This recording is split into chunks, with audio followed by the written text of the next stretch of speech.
Hi, I'm Tom Molinaro. I'm a reproductive endocrinologist at RMA of New Jersey, and welcome to Live Table with RMA. Today I have two of our former patients with us, Stephanie and Sherry, who will be telling us a bit about their journey, and one of our fertility nurses, Jamie Segara, who will weigh in on what it's like from the provider point of view. So thank you all for coming today, and thank you for taking the time to share your stories. The topic of this first session is really about taking the first steps. Right? And taking the first steps is the hardest part. Making the decision to contact a fertility specialist. Everybody takes a different path to making that decision. What made you make that first phone call? My husband and I had been trying to conceive for 8 years. So I started talking to other people about how long it was taking them to get pregnant. And I thought maybe I should check this out. I had a conversation with one of my cousins, and she went to Dr. Molinaro, and so I decided to make that call to RMA and take that first step. I knew that I had endometriosis, so I had started with another clinic to have surgery for that, and I wasn't really thrilled with the care that I was receiving, and about 12 of my girlfriends raved about Dr. Molinaro and said, "You have to call him. He gave us our babies," and I'm so happy that I did because now I have my little girl. That's great. That's fantastic to hear. I think it's really important that people realize that it's never too late to take the first step.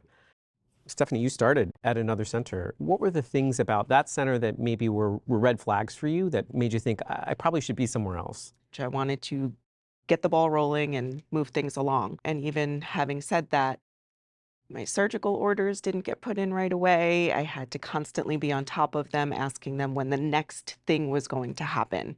And that did not happen at RMA. You guys were so on top of everything, and everything was just so easy. The patient-nurse relationship is something that we really work very, very hard on. And Jamie, as one of our nurses, maybe you could talk a little bit about, from your perspective, what it's like with a new patient.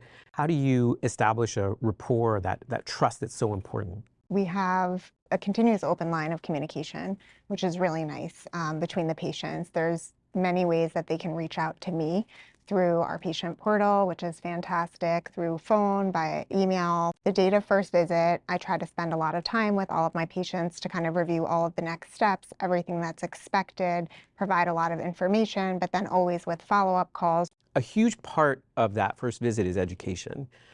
Jamie, how important is it to educate our patients about their diagnoses and their treatments? It's really everything to educate a patient.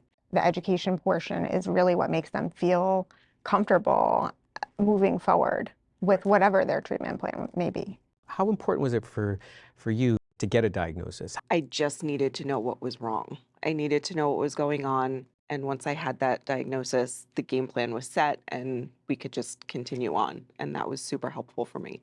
For me, it's always about trying to help couples understand the science behind what we do, but also the fact that they have options, right? Did you have any hesitancy about jumping to IVF versus some of these other earlier treatments? Did you know people who got pregnant with like Clomid pills and you were like, maybe I don't need the big guns?